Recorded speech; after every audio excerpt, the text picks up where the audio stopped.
Let me respectfully remind you, life and death are of supreme importance.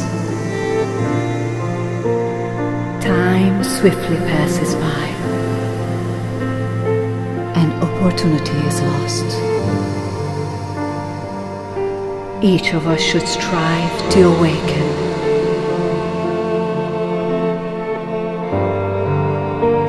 Awaken. Take heed. Do not squander your life.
Humanity has descended deep into the material realm, putting its roots into the mental and physical layers of our being.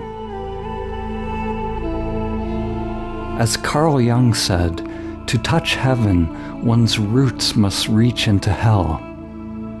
Out of the furnace of Babylon comes transformation, transfiguration, and new human potential.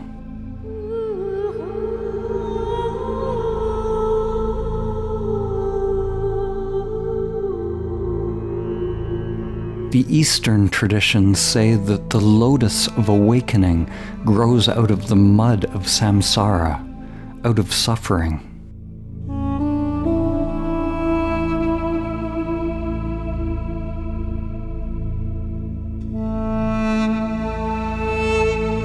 Christianity describes the fall in the Garden of Eden. In esoteric terms, this is the creation of a sense of individual self, or personal will that is separate from God's will. Along with this separate self is the coming into being of an external world of thought, the world of form that seems separate from this limited self. The character, or the ego, is made of patterns of pursuing or wanting things in that external, thought-projected world. The external things that we crave are the fruits of the tree of knowledge of good and evil, or the tree of duality.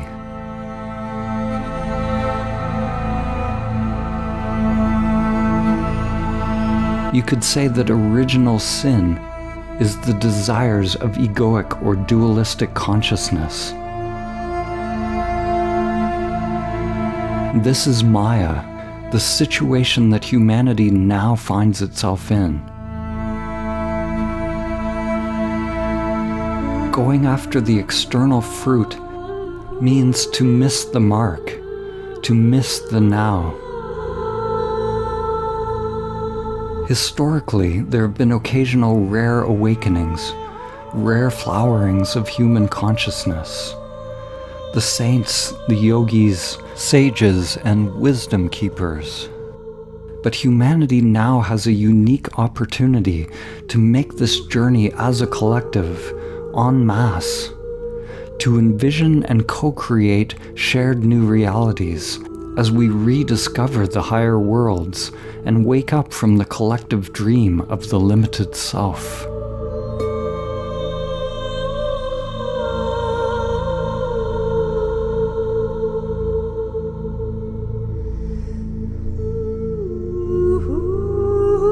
Most humans are currently living almost entirely identified with the gross physical and mental layers of their being, not even aware that the higher levels exist.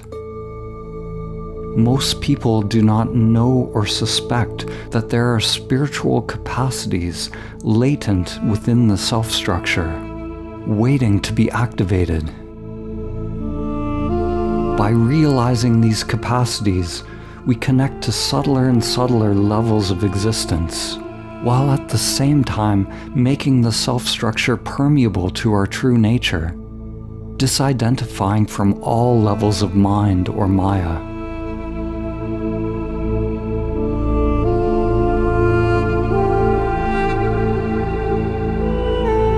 If we examine the spiritual traditions that have existed throughout history, we find that the great sages, mystics, and seers describe a continuum of existence. The ancient Vedic teachings described 5 koshas, or sheaths of the soul, extending from the gross physical and mental realm, which is the conditioned world in which most people live today, to the subtle realms, which include the energetic, astral, and higher mind realms, the archetypal templates of existence. And finally to the causal realm, where there's no thought or sensation, the realization of primordial awareness, the awakening of God consciousness within the soul, dispels the illusion of all of these realms, all layers of Maya.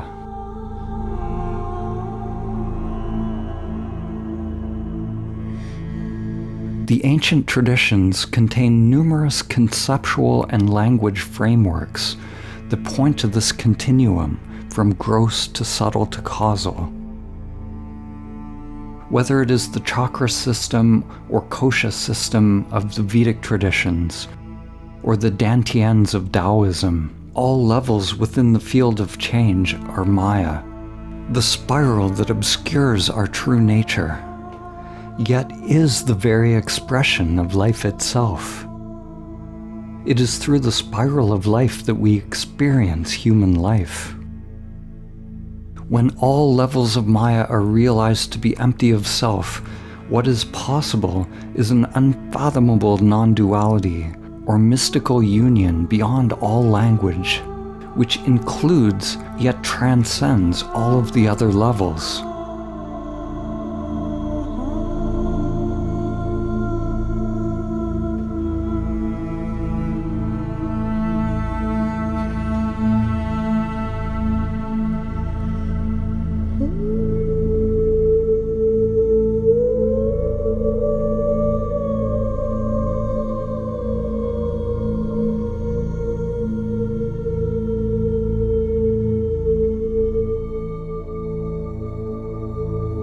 Henry David Thoreau famously said that most people lead lives of quiet desperation. They go to their graves with their song still inside of them. Their desperation comes from an endless searching outside of themselves, the pursuit of things, money, power, relationships, approval from others. The root of suffering lies in one's mental attachment to things, not in the things themselves. It doesn't matter what you have. What matters is your attachment to what you have. We form attachments at the sensory level through neuroplasticity. Wherever attention is placed, neurons fire and wire together, creating a program in the mind. A tendency towards pattern, which is what the mind itself is. When we have any unconscious tendency or life pattern, we are not actually addicted to the things themselves. We are not addicted to drugs, alcohol, sex, food, or media, but to the sensations that they produce within us. We become free by observing the somatic field directly, the field of changing phenomena at the root level of awareness. We remain equanimous without reacting or judging any sensation as good or bad. To become free, we learned how these attachments are formed by bringing consciousness to the subtle inner world. We start to observe mental and sensory phenomena as a field of change, rather than getting attached to the thoughts and sensations which bring about identification and the very creation of the world of form. This field of change is also called prana, or inner energy, the feeling of inner aliveness.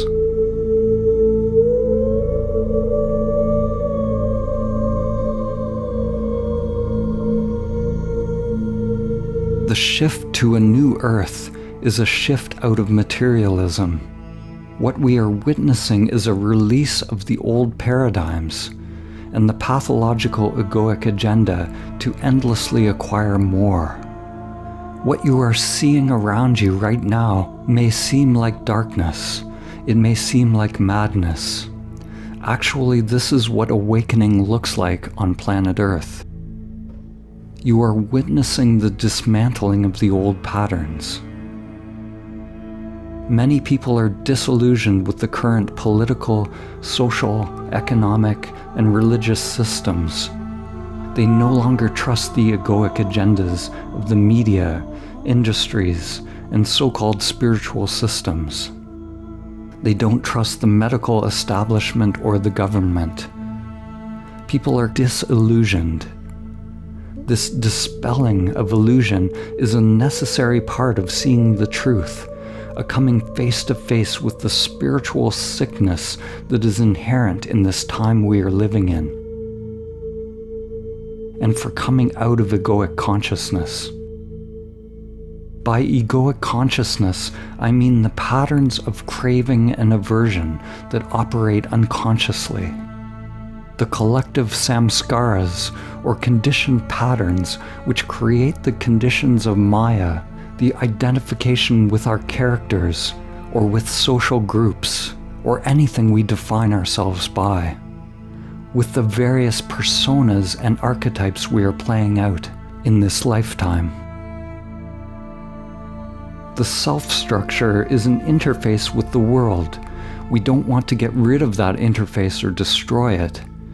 The path is about disidentifying from it, so that our sense of I, or the sense of existence, is not tied to a limited form, so that we don't suffer when the world of form changes. The human path is a journey from pre-egoic existence, which is the merged oneness that we experienced when we were a baby with our mother, to the creation of a person. We grow, we create a character. This is a necessary part of our evolution in order to bring about self-consciousness, to bring about a sense of self or I. We are actually in an adolescent stage of our development.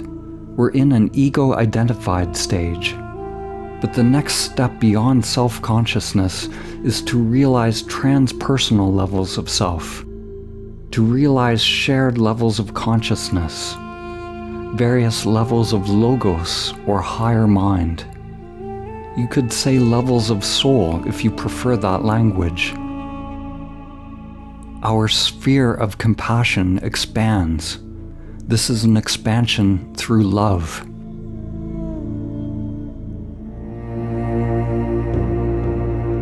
From the perspective of the old pattern, the egoic consciousness, this dismantling is something fearful. There's going to be confusion and pain if you're clinging to the old patterns. Those awakening will actually be perceived as a threat. Awakening will be seen as a crisis because it is the dismantling of what is known. Right now we are like caterpillars in the cocoon as it undergoes metamorphosis. There's a point in the transformation where the caterpillar is neither a caterpillar nor a butterfly.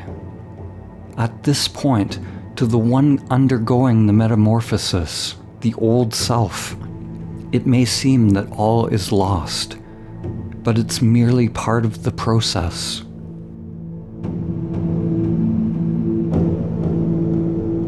Faith is a surrender to the evolutionary impulse, a deep knowing that we are moving towards Source. The collective delusion, what the ancient spiritual teachers called Maya, is tied to our collective attachment to old patterns. It's tied to human hubris, the belief that we know where we're going, what we're doing, and who we are.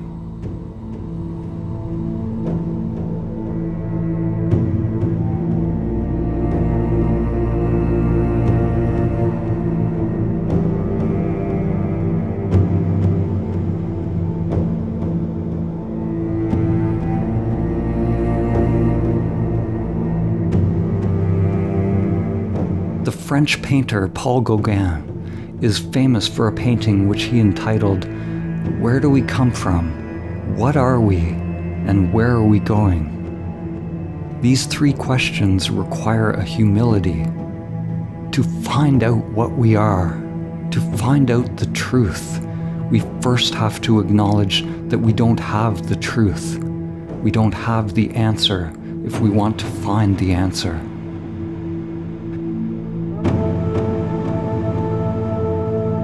There must be a genuine willingness to explore and to look at ourselves. Like Dante's pilgrim in the Divine Comedy, one begins the journey to know oneself in a darkened wood, astray.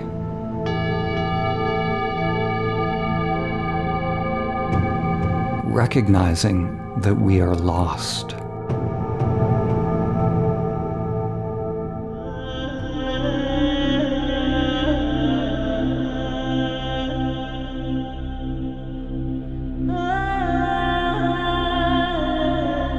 In the ancient Vedic traditions, the dimensions of being and becoming were represented by Shiva and Shakti. The archetypal feminine, the downward current or current of manifestation, is represented by Shakti, by the downward pointing triangle, which points toward involution of spirit into the world of form. Shiva represents the upward current, the current of liberation, the upward pointing triangle pointing toward pure awareness without any qualities, evolution beyond the world of form or the transcendent. So long as we are operating within the dualistic world, identified with the limited mind, these two currents comprise the pathless path. We are working within the current of manifestation and the current of liberation, doing and non-doing, inhabiting both the time-bound and the timeless. When these two dimensions are married in divine union, realized as one, it is Samadhi.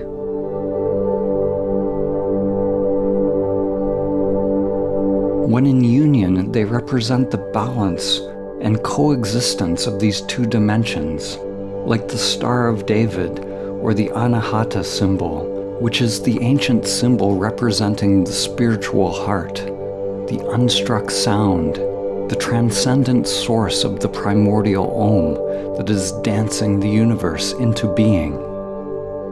It is said that in Samadhi you will hear the celestial music of existence, musica universalis, or the flute of Krishna, or what Pythagoras called the music of the spheres. Of course, these are all metaphors for something that awakens within the depths of your being, something beyond the limited mind and senses.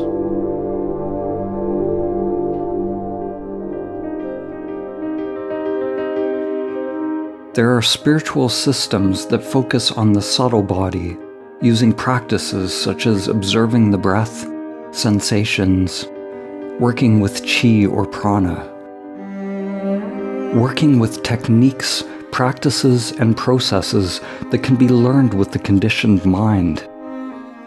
Everything that directly employs and engages the limited mind in order to realize Samadhi is part of the via positiva.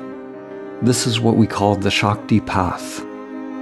And there are spiritual systems which are about transcending the manifested world, which we call the Shiva path, or the via negativa. We come to realize that which we are beyond name and form, by letting go of all that we are not.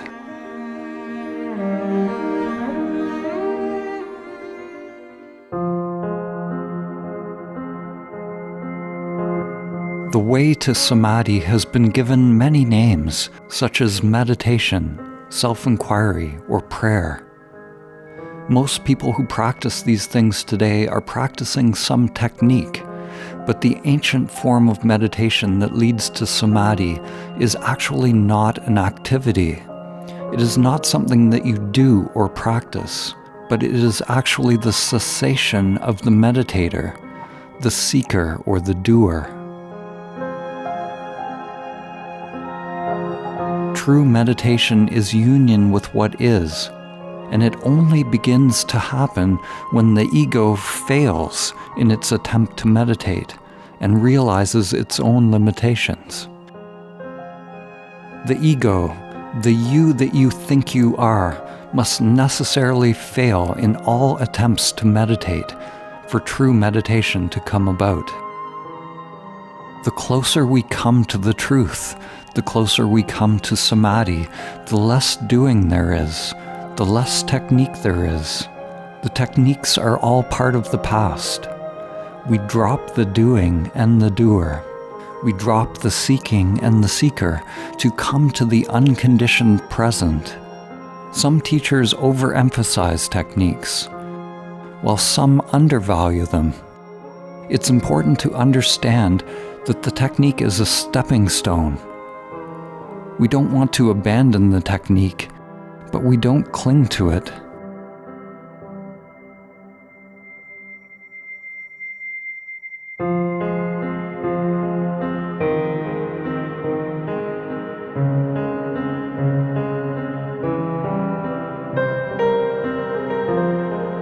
The time-tested way to realize Samadhi is through long periods of spiritual practice. Whether you call that practice meditation, self-inquiry, or prayer, there is a truth that one has to awaken to. The yogi and sage Patanjali, who compiled the Yoga Sutras 2,500 years ago, taught that the entire endeavor of yoga is aimed at the cessation of the whirlpool of the mind. You could say it is the cessation of karma, the cessation of deep unconscious patterns that govern one's life. These conditioned patterns were called the vrittis in Sanskrit. Likewise, the Zen master Dogen said that meditation is the dropping off of mind and body. In Buddhism, it is nirvana or nirodha. It's the cessation of the fluctuations of the limited egoic mind, which bring about the identification with a limited sense of self. In Christianity, we find the same perennial teaching, but expressed through a very different metaphor, using the language that was common at that time in history. To realize Samadhi in Christian terms is to attain the kingdom of God through the forgiveness of sins by realizing Christ. The word sin in Hebrew means literally to miss the mark. It means to miss the present moment, to pursue happiness in the objects of the external world, rather than realizing the source of true fulfillment.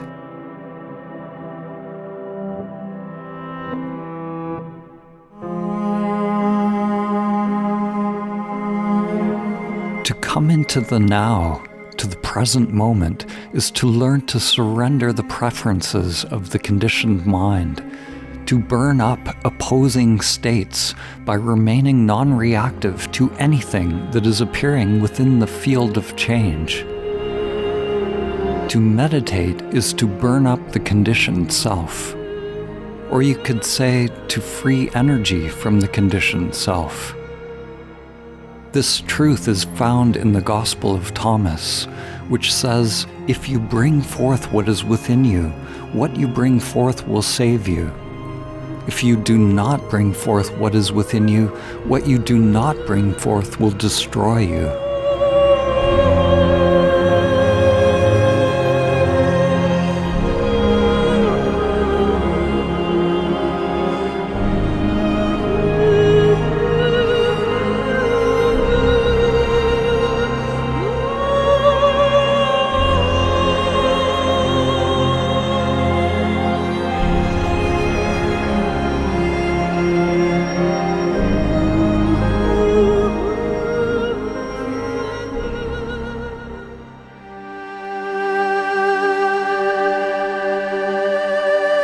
A mountain may be accessible by many paths. One can go straight towards the summit, or sometimes it may be better to take a spiral route. But at the summit, the view is always the same, no matter which path you take.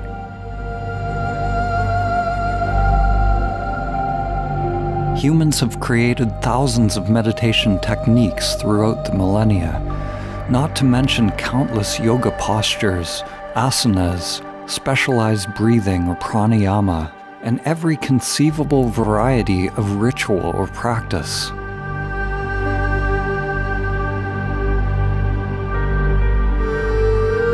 If meditation is simply a cessation or a stopping, if it's simply coming to stillness, then why do we need so many techniques to achieve it? Why can't we just sit and wait for our mud to settle, as they teach in Zen?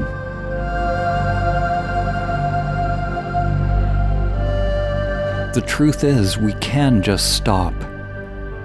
We can surrender the activities of our character. However, as Einstein said, although reality is merely an illusion, it is a persistent one.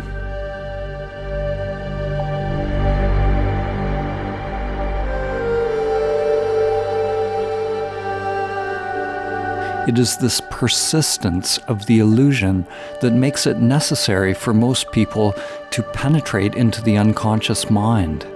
To stay awake, we have to purify the avatar of its samskaras, of its karma or its programming, so that the unconscious aspects of self are no longer driving the show. When I say purify, I don't mean that the avatar is somehow bad or negative. I simply mean that it is possible to disidentify a sense of self from it, and the disidentification process is what we call purification or cleaning. I'm cleaning myself of myself. Our sadhana is to unite all aspects of ourself so that we are not divided. We penetrate into the unconscious by creating conditions of no escape for the ego. Whether this is through long periods of meditation or self-inquiry, through intensive yoga, qigong, prayer or breath work, or fasting or chanting, or by taking entheogens which open us to the unconscious depths of the mind, we will naturally be drawn to different practices, techniques, and tools at different times on our path.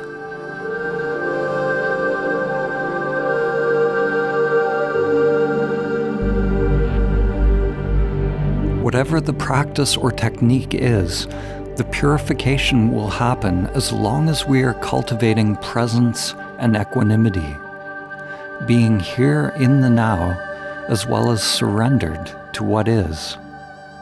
Then we continue to unbind the karmic knots that create identification with our avatar.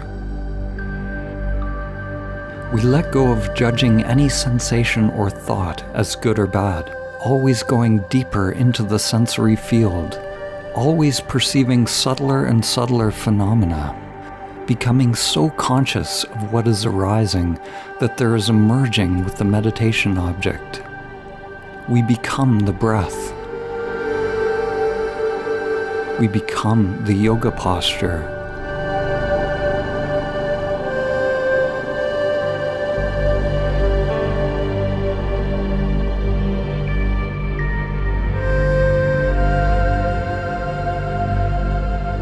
We become the chant.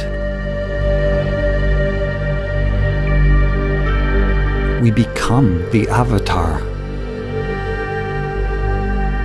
In each case, merging with the pranic field in what is called Savikalpa Samadhi, or Samprajnata Samadhi, which is samadhi with a seed of pattern, a seed of form, a seed of conditioned mind activity, of karmic activity. So long as there is a seed of attachment, of unconscious mind activity, of separation between the inner and outer worlds, then the final goal will not be reached. Savikalpa Samadhi is a preliminary samadhi, also called jhana or dhyana. It is a burning up of karma within the self-structure, an energetic preparation of the vessel for the awakening of one's true nature, which is realized through non-doing, through a cessation of mind activity.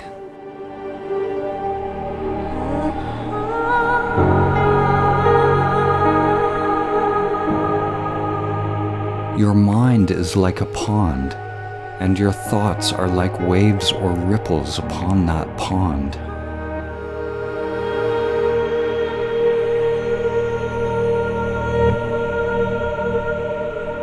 To make a pond become still, what can you do?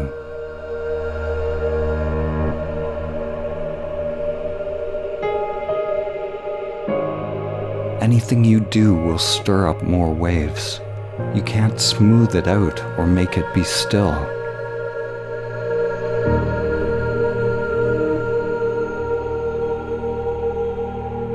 The pond only comes to stillness when you have let go of all effort, all striving, all movement. Realizing the natural state is not something that you do. It is a recognition of what you are beyond the movement of the mind and senses. Who is moving the mind? Recognize who is choosing. It is only the mind itself that chooses. It is only the mind itself that moves.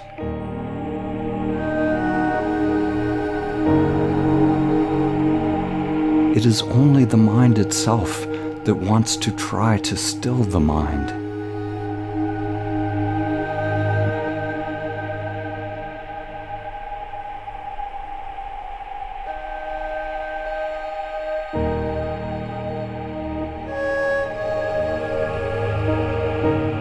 Upon hearing these words, the limited mind will likely be disoriented, wondering, what do I do?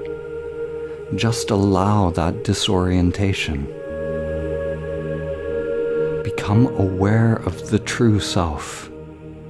Become aware of awareness, conscious of consciousness.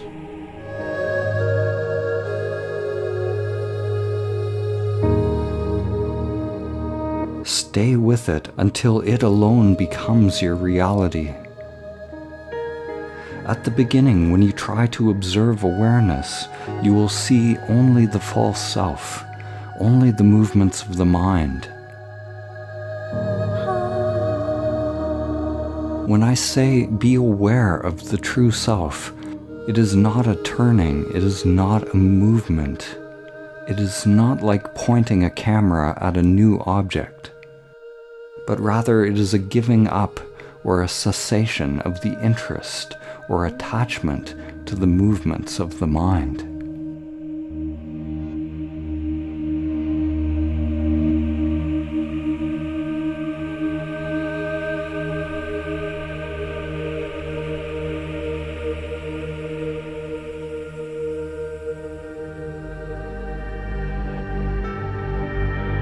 There are two main knots that bind us into identification with the false self.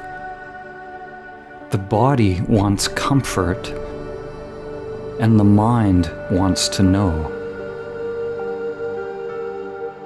The body is attached to sensations of pleasure and avoidance of pain. All sadhana or spiritual practice that leads to samadhi fundamentally involves two things. First, letting go of the duality of comfort and discomfort, and second, entering into a don't-know mind.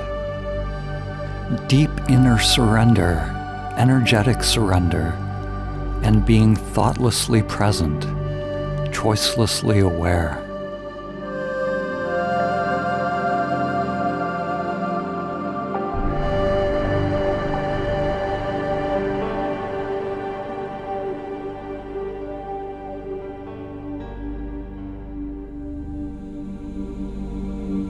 Socrates was considered the wisest person of his time. He's famous for the maxim, "I only know that I don't know." This is the Socratic paradox. Adopting a don't-know mind, a not-knowing mind, is the gateway to samadhi.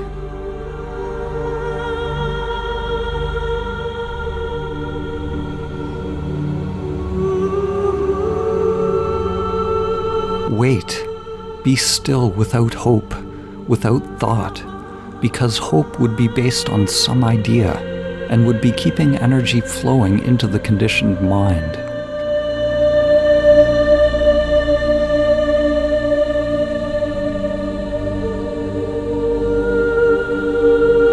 T.S. Eliot wrote, "I said to my soul, be still and wait without hope, for hope would be hope for the wrong thing. Wait without thought, for you are not ready for thought."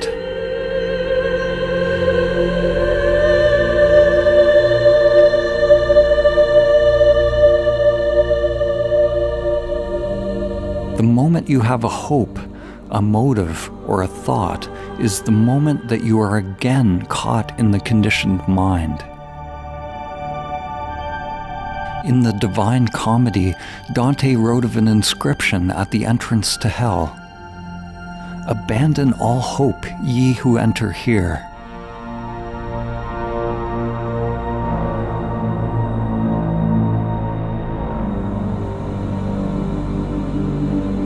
It is actually a very practical instruction. It would make a great reminder if it were posted on the doorway of every meditation center, ashram, church, or temple. Whatever your hope is, it is based on past conditioning. Hope is a kind of knowing that keeps the ego structure searching, seeking, and doing. When we engage in our sadhana, our spiritual practice that leads to samadhi, then we must abandon all hope, all projections into the future, accepting that we don't even know what to hope for. This is a humbling for the ego.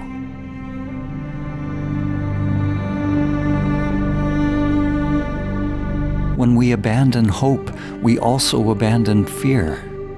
Hope and fear are the mind's projection into the future, the inner wiring that binds us to identification. Hope is craving. Fear is aversion. If we remain in the now, experiencing this moment as it is, then where is hope or fear? Our spiritual work is to excavate and unbind the knots that tie us to identification with our character. We move beyond comfort and discomfort, entering into the cloud of unknowing. We can do this both through formal practices and in day-to-day life. To meditate, to know yourself, is to burn in the now.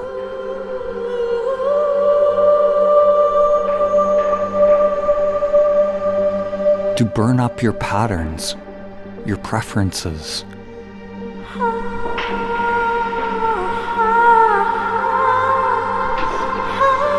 And it is not something separate from your life. To be able to drop your pattern, your reactions and your judgments while you're in the midst of them. To drop the fight is the deepest practice. This is the only fight that you win by giving up, by surrendering, by dying on the battlefield, willingly climbing onto the cross.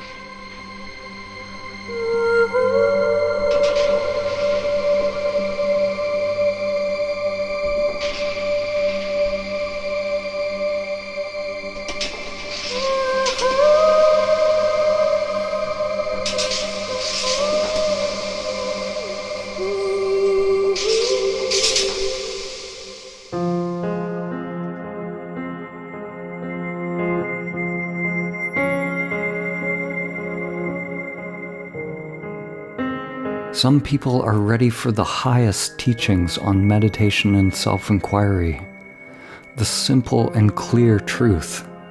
They will hear the Dharma and will understand immediately. These people are like wood that has been well seasoned, and they are ready to burn themselves up. They just need the spark. Other people seem to require more preparation. They're like wet wood, and they need some time to dry out before they ignite. They need techniques, practices to loosen the bonds of the self-structure, to become free of samskaras. Or at least they believe that this is the case, and the belief makes it so. Practices and techniques are like stepping stones, like using a thorn to remove a thorn, or a pattern to remove a pattern. Spiritual practices such as reciting words, practicing a discipline, or anything learned is simply imitation. It's something repetitive and conditioned. Because all techniques are conditioned patterns within the mind, the practice itself will never lead beyond the mind, to Samadhi. You will remain in the pattern, in a robotic, repetitive state. One must hold on to the technique loosely, allowing inner energy to flow freely. When you become absorbed in inner energy, then the conditioned doing is dropped.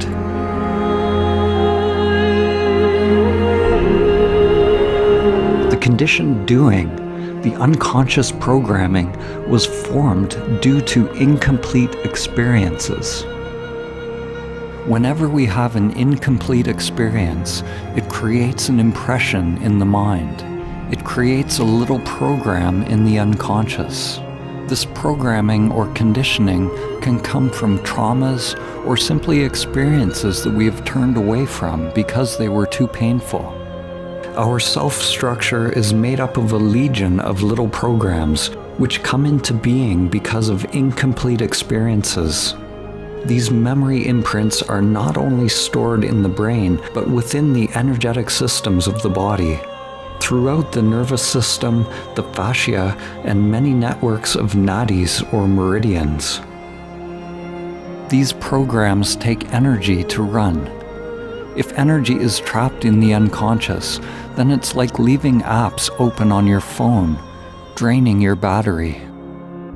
Our sadhana is like learning to close the apps on our phone. To become free, we bring consciousness to the subtle sensations, to the field of changing phenomena or energy within us, without reacting to any thought or feeling that arises. By dropping the preferences of the ego structure, moving beyond comfort and discomfort. Everything in the external world is pointing us in the wrong direction. Society tells us to numb our pain, to seek comfort. The way in is the way out. The way out is the way in. We need to turn toward our pain. We become free of samskaras by having a complete experience, by feeling it without reacting, by burning in it. We have a complete experience of the feeling without the emotion. Emotions are reactions. They are feelings that are intertwined with thoughts. We drop the thinking component and stay with the raw feeling, the raw sensation. It has been said that the path to liberation is not about feeling better, but about getting better at feeling. The ultimate examples of this are Jesus on the cross, or the Buddha's meditation that led to his enlightenment. It is facing one's greatest pain, one's greatest fears, dropping the concepts, the knowing, and the judgments of good or bad. Awakening is merely the beginning step in an accelerated process of inner development, of growing the inner lotus, of becoming a living bridge, of purifying the human vessel to house divine consciousness.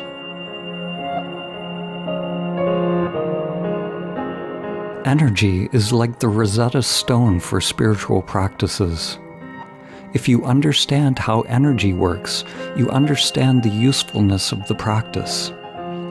Every technique or practice is interrupting the pattern of you. You are using a conditioned pattern to interrupt conditioned patterns. You must be willing to let go of the technique once it has served its purpose. Otherwise, you will just create an identity around it and a new spiritualized self-structure.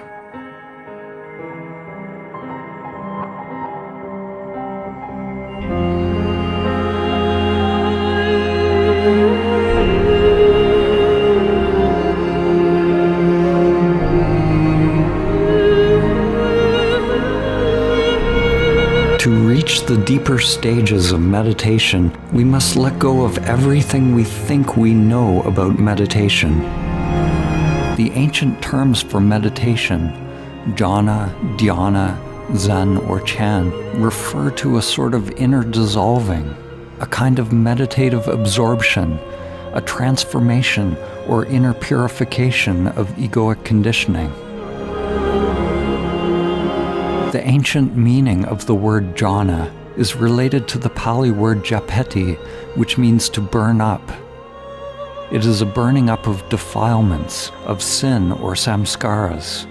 It's a burning up of identification with the false self, a burning up of delusion, a burning up of all preferences out of which the ego construct is made, and a release and coming forth of inner energy.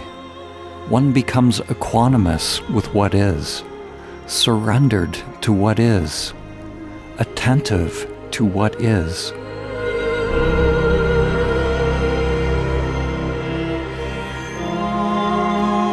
Awakening to our true nature can happen gradually through these stages of jhana, as the identification with various processes of conditioned mind is dropped. Or awakening can happen instantly. This is called satori in Zen.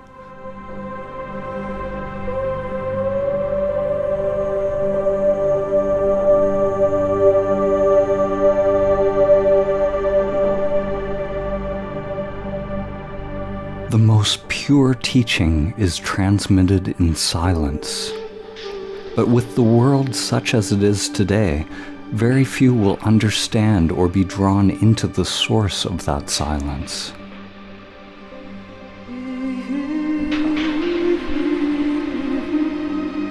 There's a famous teaching by Gautama Buddha called the Flower Sermon. The sermon is the origin of Buddhist meditation. You could say it's the origin of Zen. Zen is about direct transmission of the truth. In the Flower Sermon, the Buddha simply held up a white flower. He was in unmediated presence with the flower, abiding in his true nature. That was the whole teaching. Rather than giving a long satsang or teaching with words, he just let the students sit with the flower for the entire time. Only one student received the transmission. Only one student got it. To receive such a subtle transmission requires a subtle mind. The greatest truth is transmitted in silence. How can we receive this transmission of Buddha mind? How can we receive what we already have, what we already are? Primordial awareness is everywhere when we have eyes to see, and nowhere in particular. Upon awakening, the truth is so simple to see that you don't need the mind. The mind is searching and seeking. When that movement is given up, when that movement is burned up, the truth remains. You already are that which you're looking for, but you're identified with the false self.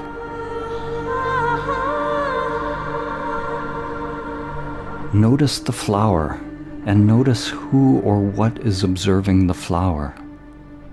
What is separating the observer and the observed? Meditation, or jhana, is to be present here and now without the mediation of images in the mind, ideas and concepts. If awareness is absolutely present so that there is no more knowing, even in the unconscious, then there's no more observer and observed. There's no more relationship between you and anything. There's no more flower and separate observer. It is only the limited mind that sees things. The activity of the limited mind is the creation of things. The creation of the experience of time and space, the creation of duality, of experience and experiencer. It is possible to wake up here and now to a profound dimension of stillness beyond the mind. Not pushing away the mind, but letting it be exactly as it is, yet not getting caught in the mind. Don't try to analyze these words. These are not concepts. If presence has realized itself upon hearing these pointers, don't let the mind get involved. As soon as you receive the transmission, turn off this video and abide in awareness as awareness.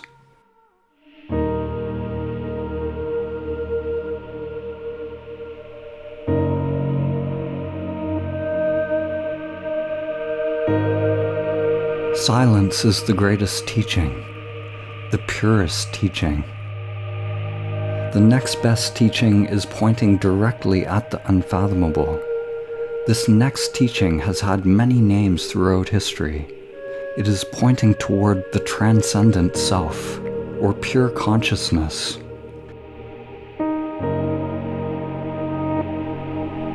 In Buddhism, it is called prajna paramita, which means the ultimate knowledge or perfect wisdom. which is distinguished from ordinary knowledge or conditioned knowledge. It is what is realized through the eighth limb of yoga described by Patanjali. In Shaivism, this awakening could be described as oneness with Ishvara or Shiva, which are names for absolute consciousness.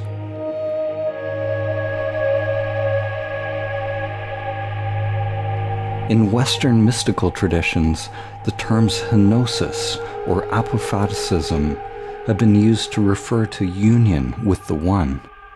Plotinus said that the One transcends all beings, but is immanent within them.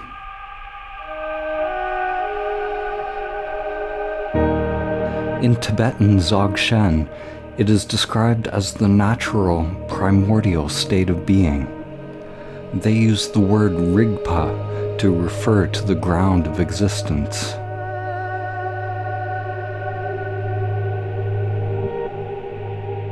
In Sufism, it is the secret of secrets, realized through fana, which is annihilation, or learning to die before you die.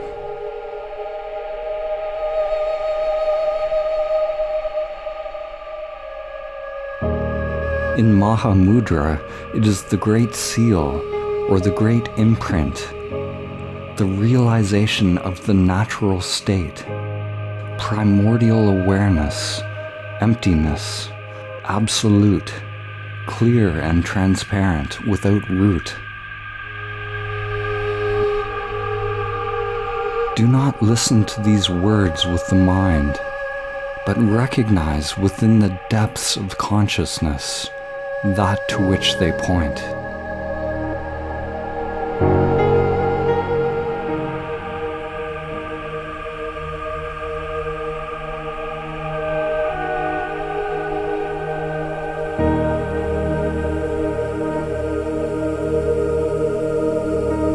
The truth of who or what you are, the truth that transcends the limited mind, cannot be seen by means of the limited mind. The still point cannot be reached by means of movement. If you want to realize the still point beyond thinking, let go of all interest in thoughts and sensations, all preferences, all phenomena generated by the mind and senses, and rest in naked awareness.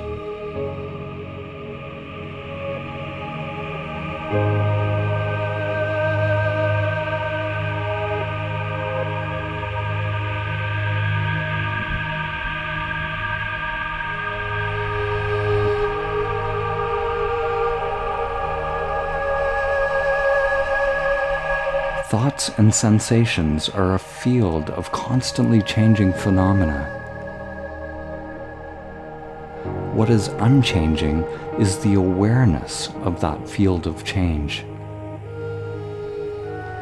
We are usually so caught up in the field of change, fixated on its objects, that we ignore awareness. To realize Samadhi, we stop chasing anything in the field of change, any thought, and we rest as awareness. Stop reacting to thoughts and sensations. All suffering is due to our believing our thoughts. Notice the mind's habit of judging or labeling any thought or sensation as good or bad. We allow every thought and sensation to be as it is. We don't push away anything, and yet we don't get ensnared in thoughts or hooked by their content. In this way, we approach the Absolute by the negative path, the via negativa. Whatever is arising, we realize not this, not that, not this, not that. Through the via negativa, one realizes everything that is arising is not you. You realize that you are nothing, the wisdom of no self. Through the via positiva, one realizes everything that is arising is you. This is love, an energetic connection or merging. Both truths exist simultaneously.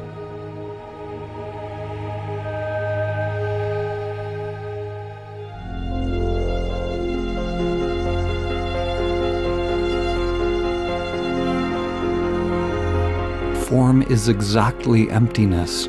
Emptiness is exactly form.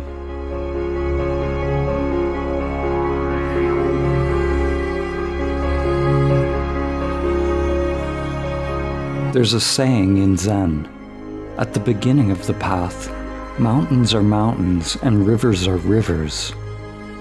After some realization, mountains are no longer mountains and rivers are no longer rivers. But when the final truth is revealed, mountains and rivers are. What has changed on this journey? The mountain and the river remain as they always have been. What has dropped away is your idea of the mountain and the river. What has dropped away is the whirlpool of the mind that mediates, that creates the illusion of separation between you and the world.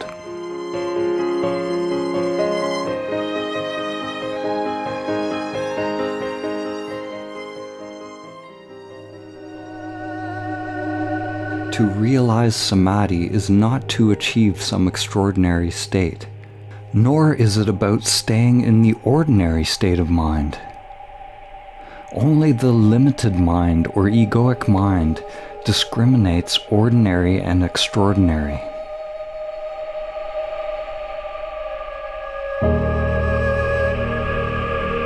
Turiya, the stateless state, sometimes called the fourth state, is non-dual reality. It is transcendent and immanent within. It is the ground of existence, the fountain of all truth. Your effort to achieve some state is a movement of the mind. To realize the ground of existence is not to transcend the physical and abide in the subtle realm or the causal realm. All of these dimensions of yourself exist simultaneously. Gross, subtle, and causal exist here and now. It is only the limited mind itself that creates the division.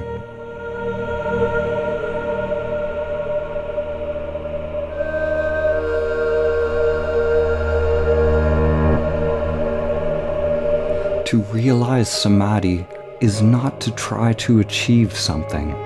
It is a giving up of all interest in thoughts while remaining fully alert, fully conscious, fully awake, without reacting, without doing, without moving the mind, without suppressing the mind.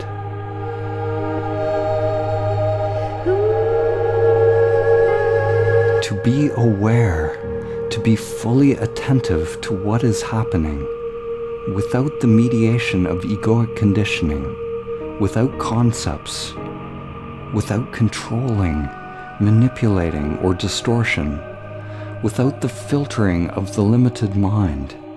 It is to be present without choosing.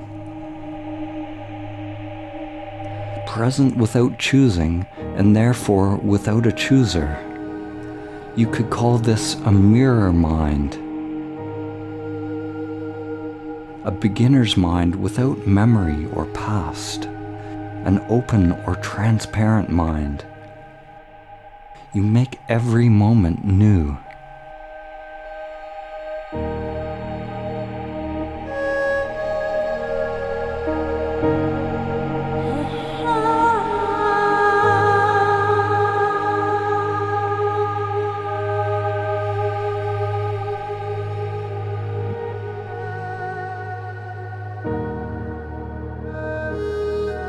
Every time that the mind moves unconsciously, even the tiniest movement, it is due to the filtering, through the conditioning of the limited self-structure. Whenever the mind moves unconsciously, it is due to some unsatisfactoriness, which is called dukkha in the ancient traditions. How do I let go of dukkha? How do I let go of all unsatisfactoriness? Listen closely. To the limited mind, there's a paradox. The limited egoic mind hears the question and wants to know how. How do I do it? But that limited mind can't do it. The limited mind will always fail in any attempt to realize Samadhi. It must fail.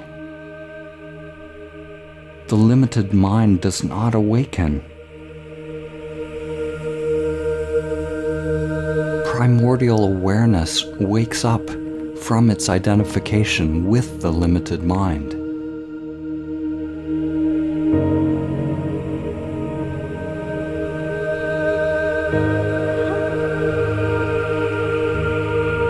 The limited mind will always fail in any attempt to realize stillness, because the mind is movement.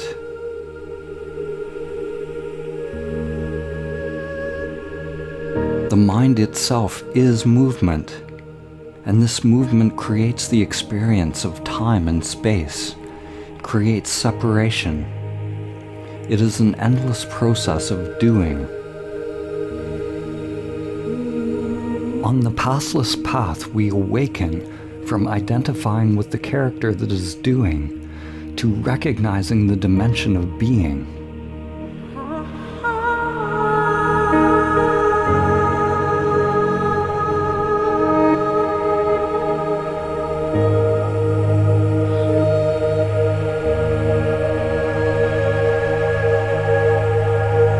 In Samadhi, the separation between doing and being drops away. The separation is simply another mind process. When there's no thinking within the conditioned egoic structure, then there's no problem.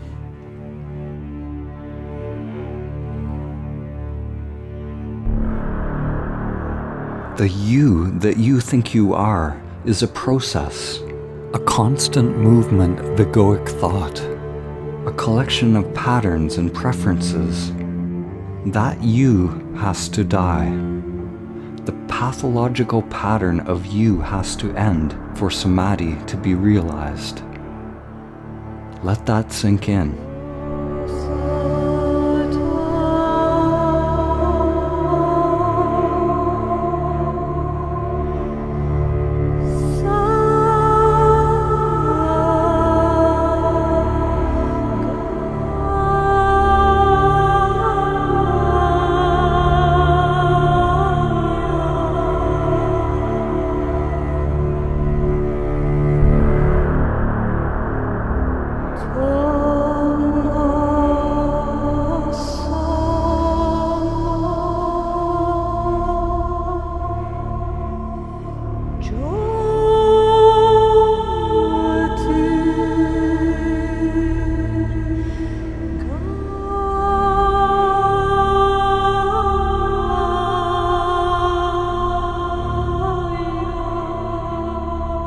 To awaken is to see the nature of human suffering, of the human condition.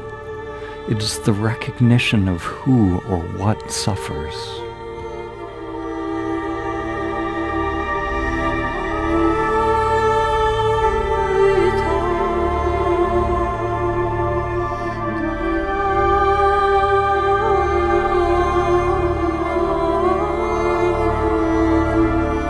There's no technique for realizing primordial awareness, no process that can be learned, no formula that can be practiced.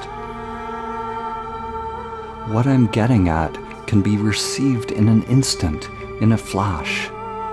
It is precisely the dropping of all formulas, all knowing and all doing, all egoic agendas that creates the optimal conditions for primordial consciousness to awaken.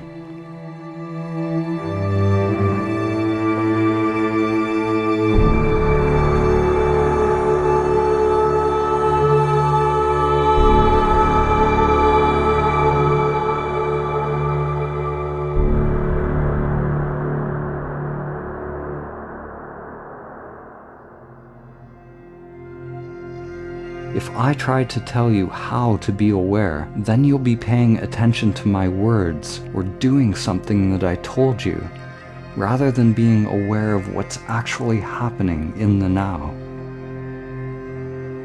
You have to become so conscious of what is, so intimate with existence, that there's no preference, no self or I in it.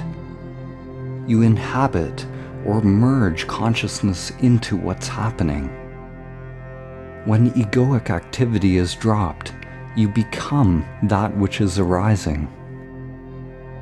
Actually, that's not true. More correctly, it's the illusion of separation that falls away. The truth is, we were never actually separate.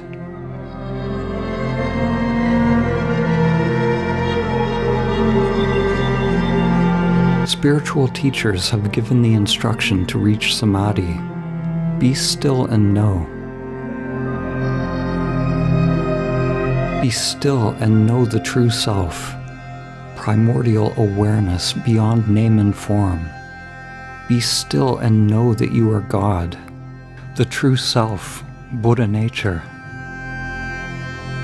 What exactly do they mean? What is it that becomes still? Obviously, no one's physical body can become absolutely still, existing within time and space, because time-space itself is movement. Time-space is mind. The universe is big mind, or logos. The first Hermetic principle is that the all is mind. The universe is mental. If the universe is mind and mind is movement, how can I be still and know? How can you be still on a globe, spinning 1,000 miles per hour around its axis, spinning 67,000 miles per hour around the sun, moving 500,000 miles per hour around the galaxy, and millions more through the universe? Your heart is beating, cells are moving inside, food digesting, the brain producing brain waves. Your blood is pumping, energy is moving. How can we be still? When the spiritual masters say, be still and know, they must be talking about something else, something beyond time and space, something beyond the physical and mental. What is meant by stillness is something that we have no word for in our modern language system. The Sanskrit language, the language of the yogis, has more precise terms which point to the non-dual. The term shunyata is often translated as voidness, stillness, or emptiness. Stillness is maybe the closest English word, but it is inadequate to describe something that is not of this dualistic world. What is actually realized is the primordial consciousness, which is beyond stillness and movement, beyond time. It is eternal, the ground of your being, the essential nature of reality that does not change. Actually, it is beyond change and the changeless. When our true nature is realized, it becomes obvious that silence and noise are a duality created by the mind. Stillness and movement are a duality created by the mind.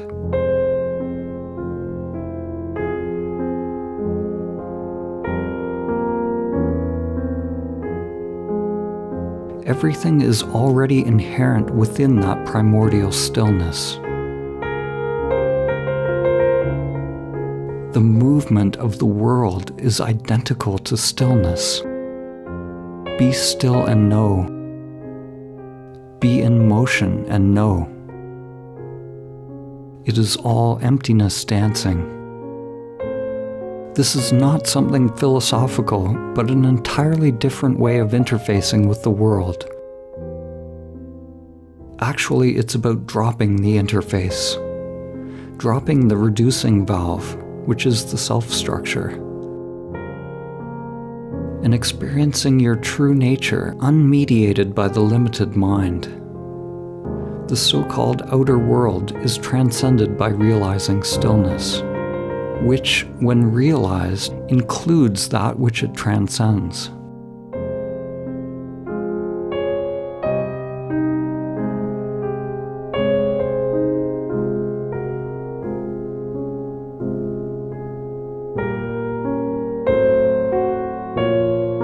If you think you understand Samadhi after watching this film, then you've missed what's being said. It would be like mistaking the menu for the meal. To taste the truth takes a true willingness to see the patterns of the self-structure that you refer to as you. It requires a deep excavation, deep surgery on the mind and freeing of samskaras, a deep dismantling, a deep humbling of the self-structure. To realize Samadhi, one surrenders to the soul's longing for union. You must want to realize the one source more than anything in the matrix of the mind, more than anything in the external world. External pursuits will seem hollow and meaningless. True meditation, true self-inquiry is coming into the now, where everything is experienced, everything is revealed, everything arises and passes away within a field of equanimity and love. Until the eternal is realized, one must work patiently and persistently, wholeheartedly, with humility, burning up your patterns, your preferences, your conditioning. One can't make awakening happen using the conditioned mind. It happens seemingly by accident. But by practicing presence, it makes us accident-prone.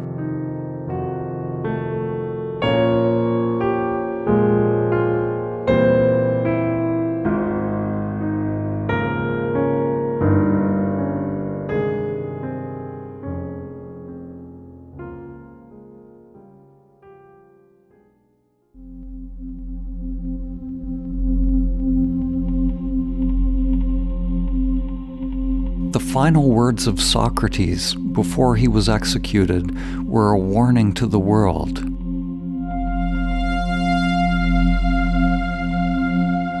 He said, "We owe a great debt to Asclepius. Pay it and don't forget."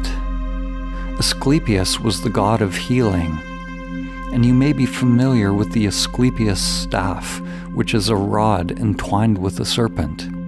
It represents healing energy, inner energy that is alive, free from conditioning, free to move of its own intelligence, as opposed to the energy of the dualistic mind. In the early centuries BCE, the Asclepius symbol was emblazoned on some of the first money coins mass-produced in ancient Greece and Rome, and it has morphed into what we call the dollar sign today. It is an ancient reminder hidden in plain view, a reminder that an exchange of money is an exchange of energy. Christ consciousness or Buddha nature is supported by the feminine principle, by Great Mother, by the Nagas, the serpent wisdom. This wisdom teaches us to purify the inner temple, to purify ourselves of ego. The feminine principle has had countless names throughout history. Gaia, Shakti, Sophia, Logos, Mahalakshmi, Parvati, Durga, Isis, Mary, the spiral of life. This living energy of the higher mind is the innate intelligence of the universe. This nature wisdom has been systematically suppressed, demonized, exploited, and controlled throughout the last millennia.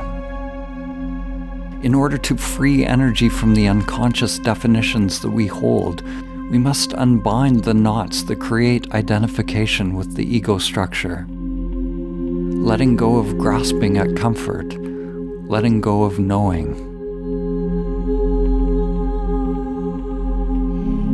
Right now, at this time in history, at this time within yourself, the debt that Socrates is speaking of is coming due, both individually and collectively. There is only one currency with which you can pay this debt.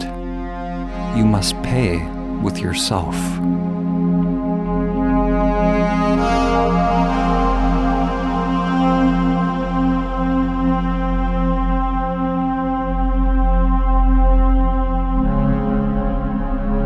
When we free our inner energy, our inner aliveness, from its prison in pathological thought structures, it becomes free to connect us with higher levels of mind. Energy is what connects us all.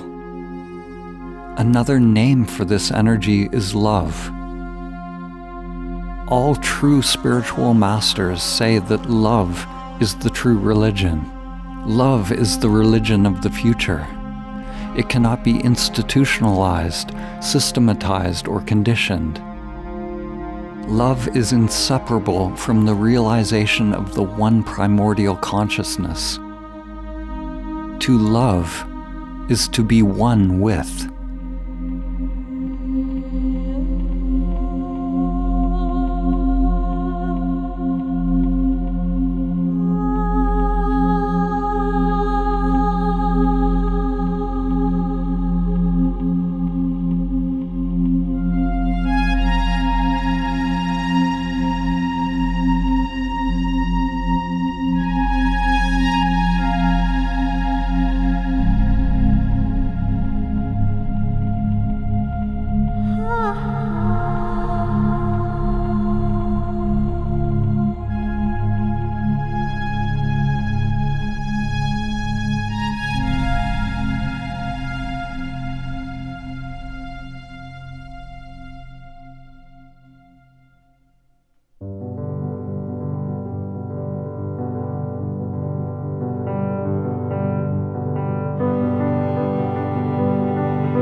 The breeze at dawn has secrets to tell you.